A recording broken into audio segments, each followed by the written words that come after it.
Hello and welcome to week 4 of PA 460, Administration and Public Policy Development. We are halfway through, if you can believe it. We will be having our first exam week, and it's going to be a little bit different schedule this week than it has been in the past. So make sure to check the overview and pay attention in the video to the differences. So let's go here to Module 4. And the overview, and I'll be putting this video as usual between the weekly learning objectives and learning activities. But as you see, we have review exam 1 study guide. And what this is, and I'll just go to that, is the study guide for the course for the first 6 chapters. And if it's not on this study guide, it's not on the exam. Now, does that mean you just are going to copy the study guide, take it to the exam and get an A+? Maybe, but probably you're going to need to be able to apply some of the facts and knowledge to certain situations. So you'll have to be a little more contextually versed in the issues so that you can do well in the exam. So we have the study guide here. Absolutely download it and review it prior to taking the exam. Otherwise, you could be in trouble. Some other advice is to go back through the modules, the materials, rewatch videos if you need to, and make sure to keep the study guide with you. Yes, I know you're going to be using it during the test as a cheat sheet. That's fine. However, don't think that by doing that, you're going to be able to just get through the exam. It is timed, and I've had students who just didn't study at all, just bring the study guide, and they have issues with going back and forth in the study guide and finding the information. And it's not just about regurgitating the information, it's about applying the information and using that as an extra resource rather than a lifeline. So you have a discussion this week, which is going to be different. We're not watching a video. We are looking at a societal issue. And discussion 4, you are going to choose a societal issue from this list. And there's 12 different things. I like to keep it pretty general. And you're going to choose one of these. And oftentimes, different items on this list will overlap. That's just the nature of the beast in the public sector. So choose the one that it's most likely associated with. But if there are other categories, also put that down. When you go to put in your reply, as you do for the other discussions, the first thing you're going to do is write down which of these societal issues you're choosing.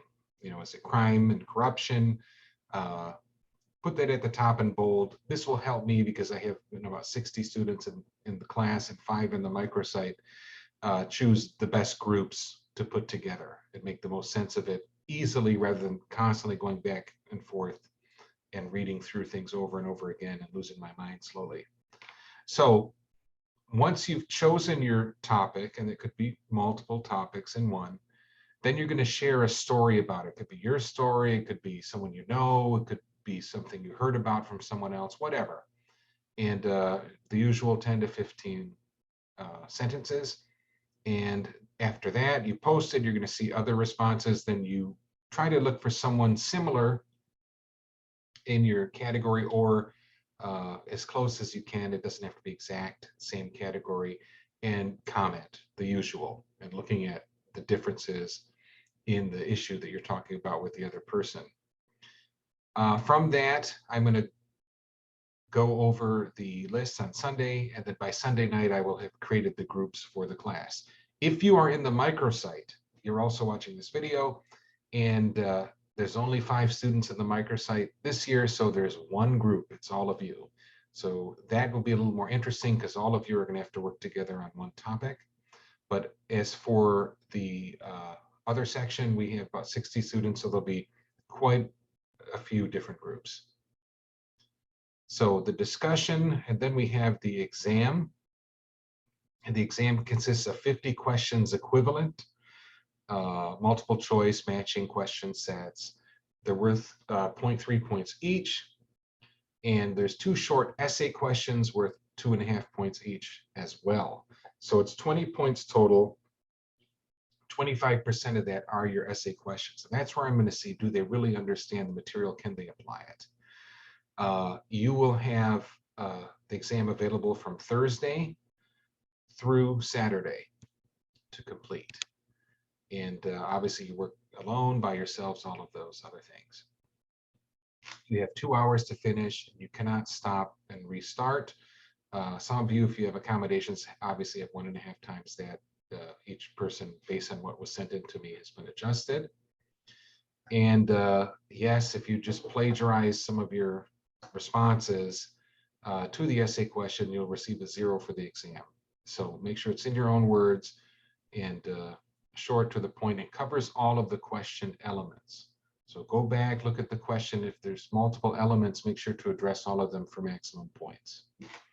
So that is this week. This is essentially your midterm. And looking forward to reading through the discussion items and putting together the groups. And hopefully you will all do very well on the exam. And I will see you next week.